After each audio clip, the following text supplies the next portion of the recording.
Gənc ifaçı Dünya kimə söz atdı? Çox az məclisə gedirəm. Səbəbləri var. Şou proqramlara çox az çıxıram, onda səbəbləri var. Deyim ki, yox, istəmirlər, yox var. Təkliflər var. Sadəcə mən baxıram ki, bura gedə bilərəmmi, gedə bilmərəmmi? Mənim öz qırmızı çizgim var ki, buradan bunu eləyə bilərəm, yoxsa yox, bu mənim üçün vaciblərdən biridir. İfaçıdan ünvanlı mesaj. Ola bilər, normal şeydir. Kimsə kimdənsə xoşu gəlir, efirlərə çıxardır, məclislərə gedir, toyları daha çoxdur. İşləri uğurlu olsun, davamlı olsun, amma biraz ağıllar olsun daha yaxşı olur. Səhnə adını dəyişən müğənni bu barədə ilk dəfə danışdı. Nara adı düşərli oldu mənim üçün. Çünki ilk dəfə bir mahnı ifa etdim, darıxmağa qoyma məni. Məndən sonra bu mahnını, mən demirəm mənim mahnımdır. Məndən sonra bu mahnı çox sevildi, tanındı. Gel oxuyaq bu nəğməni, ölürəm yar, ölürəm, darıxmağa qoyma məni. Nara adını mən nəyə görə dəyişdim? Toylarda dəfələrcə bu təkrarlanırdı. Toylarda otururdum, gözləyirdim ki, dəvət edəcəklər, mənim vaxtımdır, mən ifa edəcəm. Ora yazıb verirlər ki, Nara, düzdür? Yəni gələn müğənni. Orada aparıcı başlayıb deyir ki, Nərgiz xanım, Nərmin xanım, Nigar xanım. Baxıram ki, masada yəni tanıdığımız müğənnilərdə, tanıdığım ifaçılarda onların heç biri Nərgizdir, nə Nərmindir, nə Nigardır, heç biri deyil.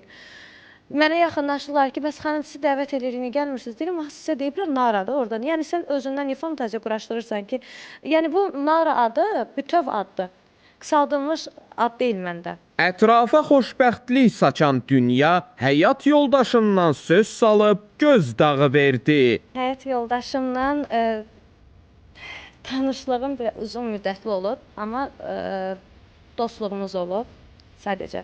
Ölkə xaricində yaşayır, Azərbaycan vətəndaşı deyil. Türkiyəli iş adamıdır. Niyə Türkiyəliyim? Yəni bizdə olan informasiyalara görə Türkiyəli iş adamı. Sizdən də heç nə qaçılmırdı. Bəli, iş adamıdır. Heç kimin yoldaşı deyil. Mənim öz yoldaşımdır. Rəsmi nikahımız artıq biz başvurub müraciət etmişik rəsmi nikah üçün.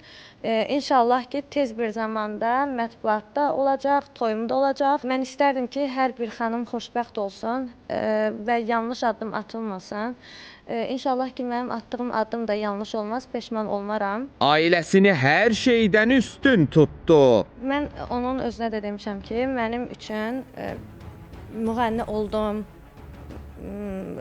hansısa bir mağazada işlədim. Mən işləyən insanam. Mən işləməyi sevən insanam. Yəni mənim gəlirim nə qədər çox da olsa, az da olsa fərq etmir. Mən çünki bu uşaqlıqdan bu cür yaşamışam. Mən işləyib qazanmağı sevən insanam. Və mənə də heç bir qadağa qoymayıb ki, yox, sən müğənni olmayacaqsan. Ola bilər də təbii ki, indi təzə deyər ki, yox, işdə mən sənin arxandayım, sabahçı günü mənə qadağa qoya bilər, normaldır. Amma mənim üçün vacib deyil, mənim üçün ailə daha vacibdir.